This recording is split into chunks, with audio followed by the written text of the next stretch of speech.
ecosystems, and we're going to look at abiotic and biotic factors in those ecosystems. I think that sometimes when people think about ecosystems, they're very quick to think about pond ecosystems or forest ecosystems. In biology, it's actually quite difficult to sometimes distinguish where an ecosystem starts and where an ecosystem ends. So we do have to keep that in mind. One of the things that might help us is if we actually look at the word ecosystem and what does it really mean.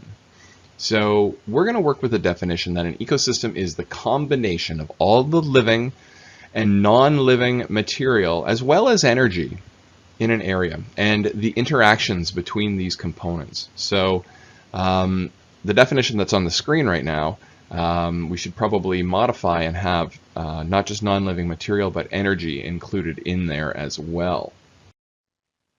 So let's look a little bit more closely at the non-living components. We're going to call these abiotic factors. So non-living components we're going to call abiotic factors, and you can write that down.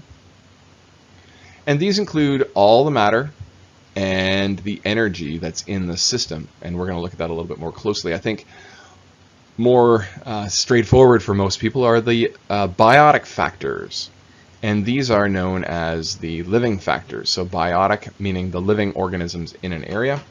The biotic factors in the ecosystem shown on the screen here include the grass, the trees, the algae in the water, any of the fishes that are in the water. So let's look a little bit more closely again at the abiotic factors, so the non-living factors. These include the water. It could be in the form of precipitation. It could be in the form of humidity, or it could be in the form of either fresh water or salt water. And those will all change what ecosystem is there. Certainly oxygen for most living things is now a very important factor in ecosystem development. What nutrients are in the area? So nitrogen, sulfur, and these can be soil nutrients. They can be in the water. Another abiotic factor includes energy. As we mentioned, it can be sunlight, but it could also be wind energy or chemical energy stored within some bonds. Temperature is also a very deciding factor when it comes to ecosystem development.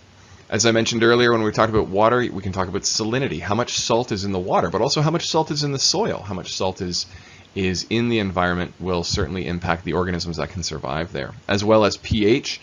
So is the environment acidic or is it basic?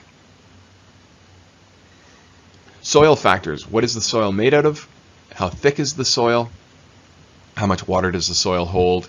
This is also an abiotic factor. And we mentioned a little bit earlier, but wind can also have a huge impact on an ecosystem and what an ecosystem looks like when it exists in a certain area. Let's look at the biotic factors now. Biotic factors, as we mentioned, are all the living things in an area, and these include producers. I'm going to circle those in green because producers can be thought of as all the plants in the area. Producers are capturing sunlight and changing carbon dioxide and water into sugar. But the thing that we want to learn about producers today is that they are called autotrophic, and autotrophic means that they are self-feeding.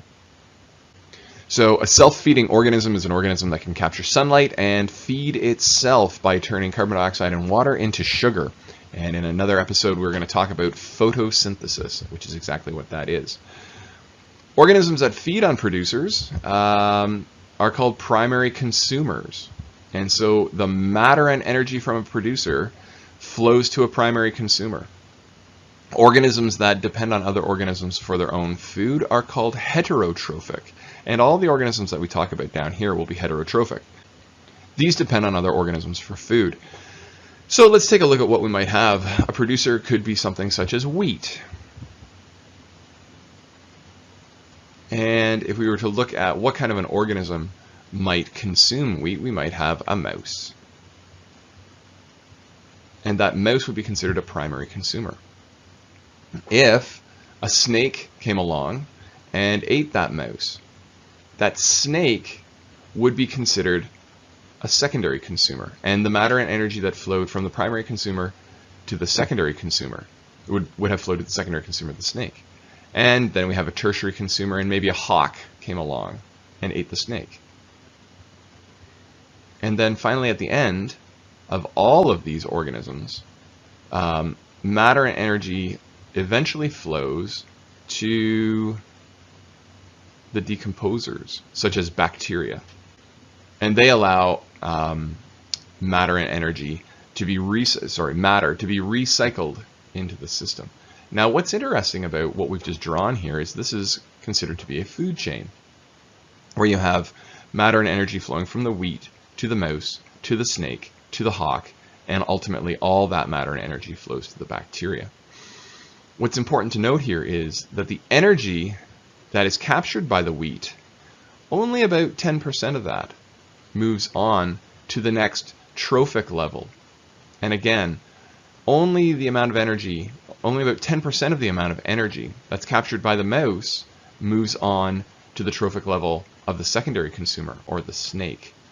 And finally, similarly, only about 10% of the energy that's captured by the snake is actually taken up by the hawk. And when we get to our episode on cellular respiration, we'll talk about that as well.